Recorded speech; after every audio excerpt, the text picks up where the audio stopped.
எல்லாருக்கும் வணக்கம். இன்றைக்கி பொங்கல் நல்லா போயிட்டுருக்கு. இந்த நாளில் வருஷம் பொங்கல் ஒரு நல்லா சிறப்பாக போயிட்டுருக்கோம். ஆனால் இந்த வருஷம் என்ன அப்படின்னா, நம்மளுடைய கேப்டன் விஜயகாந்த் அவர்கள் சொக்கத்தங்கம் அவர் இல்லை அப்படின்னு நினைக்கும்போது மனசு ரொம்ப வேதனையாகவும் வழியாகவும் இருக்குது. ஸோ என்ன பண்ணுறது, மிகப்பெரிய ஒரு கஷ்டம். அதாவது கேப்டன் பிரபாகரன், அதாவது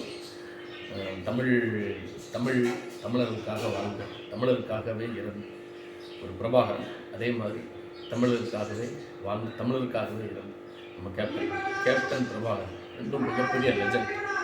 அதில் நம்ம இந்த வருஷம் கேப்டனை இழந்திருக்கிறது ரொம்ப கஷ்டமான ஒரு விஷயமா இருக்குது. ஸோ இந்த நாளில், இந்த வருத்தத்தில் அவருடைய நினைவாக அவருடைய வாய்ஸ் நான் பேச போகிறேன்.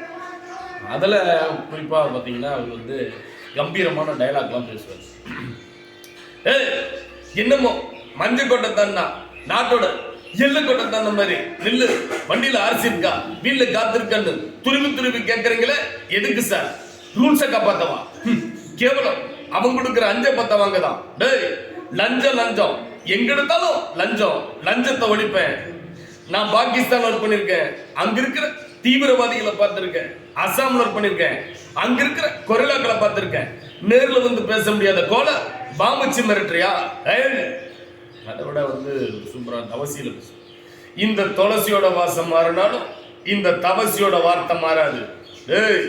புயல் அடிச்சு பொழைச்சவனை பார்த்திருப்ப, இந்த பூமிநாத அடிச்சு பொழைச்சவனை பார்த்திருக்க மாட்டேன் அப்படின்னாரு.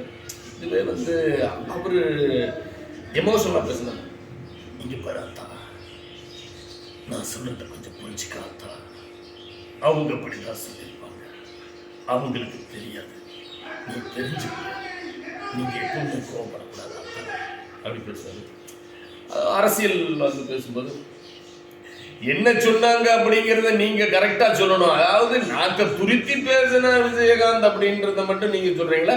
எதனால அவர் பேசினார் அப்படிங்கிறத நீங்க கரெக்டா சொல்லி இருக்கணும். அதுதான் கரெக்டான ஒரு அதை நீங்க சொல்லவே கிடையாது. என்ன அதை சொல்லாம இருந்து நான் மட்டுமே தப்பு பண்ண, நான் என்ன தப்பு பண்ணேன் சொல்லுங்க பார்க்கலாம். எனக்கு எந்த இதுலையுமே கரம் படைந்த கைகள் கிடையாது. அதாவது வடியில கணம் இருந்தா தானே வழியில பயம் இருக்கும். எனக்கு எதுவுமே கிடையாது, அதான் சொல்லிவிட்டேன். ஆமா இப்படி பேசுவாரு.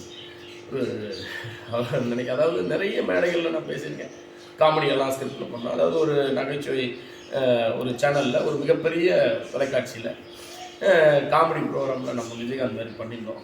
இன்னொரு பெரிய தொலைக்காட்சியிலையும் பண்ணாங்க. அப்போ அவங்க கொஞ்சம் வரம்பு மீறினால அவங்கள கண்டிச்சாரு. அதே அடுத்த வாரம் ஏன் எபிசோட் வந்தது என்னது பார்த்துருப்பாங்க. ஆனால் அவர் என்னை எதுவும் அது தரப்புல என்னை பேசலை. அந்தளவுக்கு வரம்பு மீறி அவர் டைலாக்லாம் நான் பேசலை, ஒரு காமெடியெல்லாம் சித்தரிக்கலை. இருந்தாலும் அப்போ இருந்து ஒரு மிகப்பெரிய ஒரு சந்தோஷமான ஒரு அந்த டைமில் இல்லை, அதாவது வரம்பு மீறினா தான் அந்த இது. அதுக்கு அடுத்த வாரமே ரிலீஸ் ஆச்சு நான் பண்ண எபிசோட். ஆனால் என்னை எதுவும் அவர் சொல்லலை, அவர் சார்பாக அவர் தரப்பில் எதுவும் திட்டலை. ஏன்னா அதை ரசிச்சிருக்காரு. அப்படிங்கும்போது ஒரு பெரிய ஒரு விஷயந்தான். அவரை இழந்திருக்கும் போது ரொம்ப கஷ்டமாக இருக்குது. ஒரு 2-3 ப்ரோக்ராம் பண்ணிட்டேன். இந்த 3 ப்ரோக்ராம்லையும் எனக்கு அவர் அந்த வாய்ஸை பேசணும்னு நினைக்கும் போதே அழுக வந்துருக்கு. என்றும் அவருடைய நினைவில் நம்ம எல்லாரும்